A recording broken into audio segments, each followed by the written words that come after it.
Welcome to Sedona. I just got here this morning after a really tough travel day. I mean, a really tough travel day. But I just did this hike to Bell Rock and looking at the amazing rock formations of Sedona, Arizona. I'm glad to be here starting my adventure.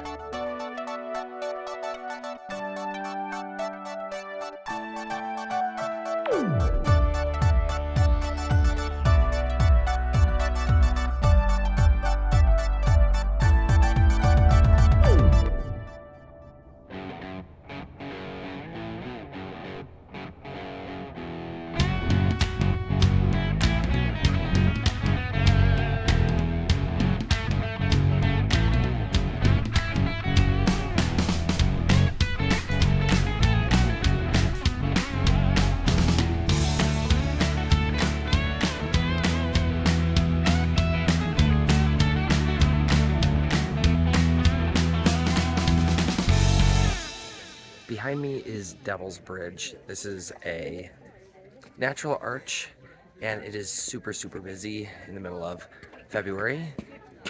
If you want to get your picture, there's a huge line. I don't think it's worth it. I just got one like in front of it right here and you know, I'm happy.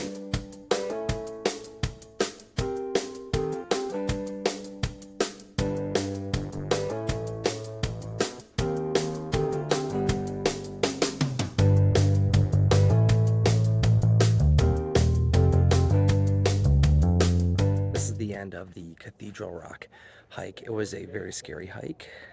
It only took me about a half hour, but this is a really cool view. I'm scared of going back down. Day 2 of my adventure. I've arrived at Petrified Forest National Park. It should be a full day of adventure. This is going to be really interesting. There's going to be hardly anyone here. It's the middle of February. I might have the park completely to myself, but a brand new national park.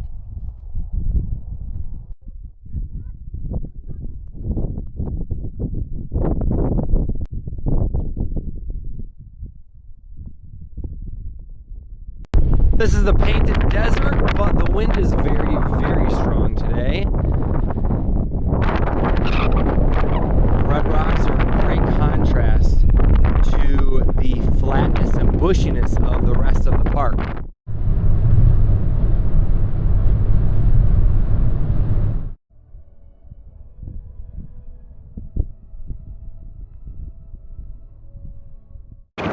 Windy day continues here at Meteor Crater inside the Flagstaff, Arizona. It's a pretty big site. It's just gorgeous. You can see there's snow-capped mountains in the background. Windy. Otherwise, I could be enjoying this 70-degree day. It's so windy that it feels like almost like 30 or 40 degrees.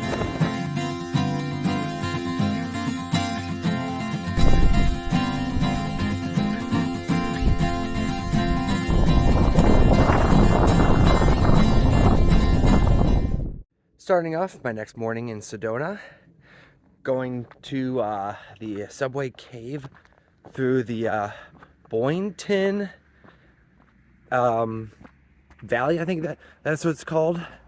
But the one thing that is really irritating is that if you come to Sedona on a Tuesday or Wednesday, there's like no shuttles anywhere. So good luck with parking. And I had a really hard time. I was going to do one hike earlier and I couldn't do it.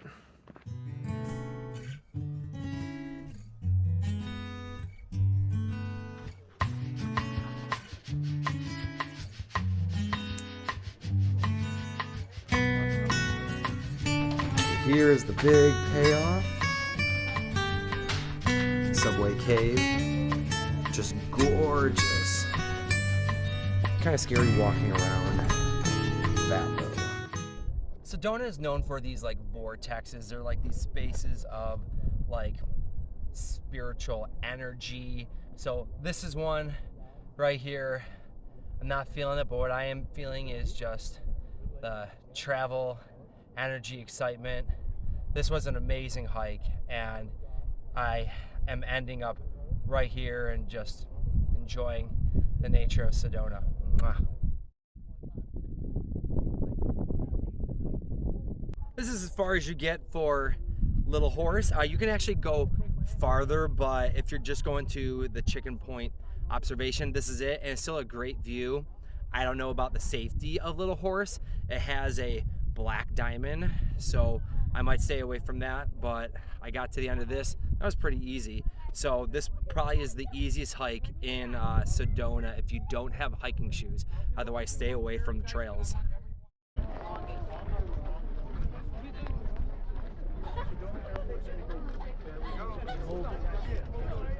I've reached the end of this trail. It was not that hard. It says it was 2 miles, but it just doesn't feel like that, mainly because it was mostly flat. But another gorgeous morning here in Sedona. Definitely a little worrying getting up into here, but it's quite cool. Got one more hike to do.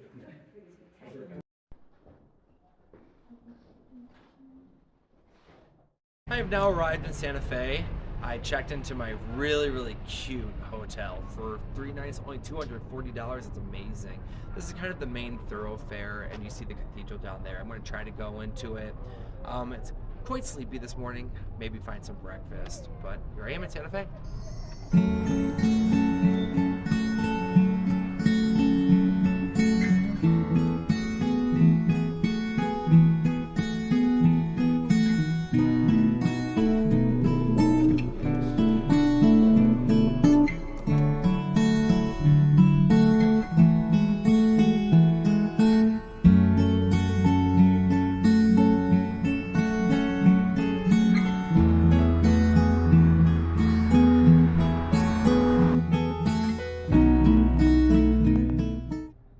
This is the Cross of the Martyrs. This is the very top of Santa Fe.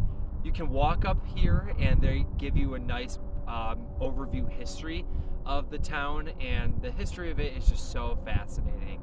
And the food, the architecture, I'm really liking Santa Fe. This is Mia Wolf in Santa Fe. I've done something very similar to it in Columbus, Ohio. That's called Otherworld.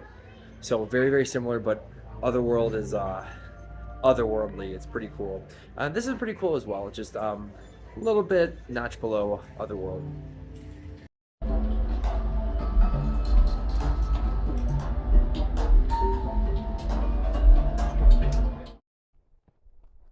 Right behind me is Chimney Rock at Georgia O'Keeffe's Ghost Ranch. It is stunning to me that all these beautiful natural formations are like not on the radar. You don't see it in any pamphlets or anything. Maybe they want to keep this low key, but this place is so gorgeous that it should be a national park.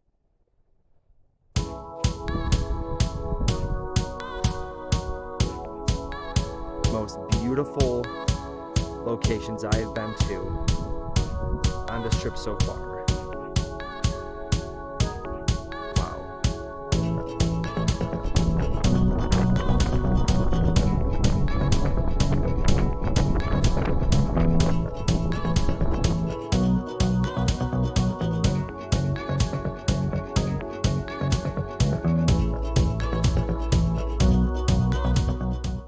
This rock formation right behind me is known as the Tent Rocks. You have to get a pass from the tribal community and a park reservation. They only allow 150 people per day, and they just reopened after many years. And this is an incredible 1.5-mile hike to the top right here, and then you got to go back. Look at the shape of it. It reminds me of Cappadocia in Turkey. On a whim, I decided to ditch Taos and go to Bandelier National Monument, which is home to cliff dwellings, which I've seen before, but I was just so unimpressed with Taos as a town and the things that there are to see and do there. I wasn't interested. So came here, wanted to enjoy the sunshine and the rock cliffs while I still can. You can climb up these ladders to get into the caves, and people lived in them. So you climb up these ladders. It's about 150 feet to the cove right there. It's not too bad going up, but coming down can be quite intimidating. Last hike of the adventure. This is called the Red Rocks Trail. It's in Jemez, which is about maybe like half hour outside of Albuquerque. Shouldn't be too long though. Then the guy catch my flight.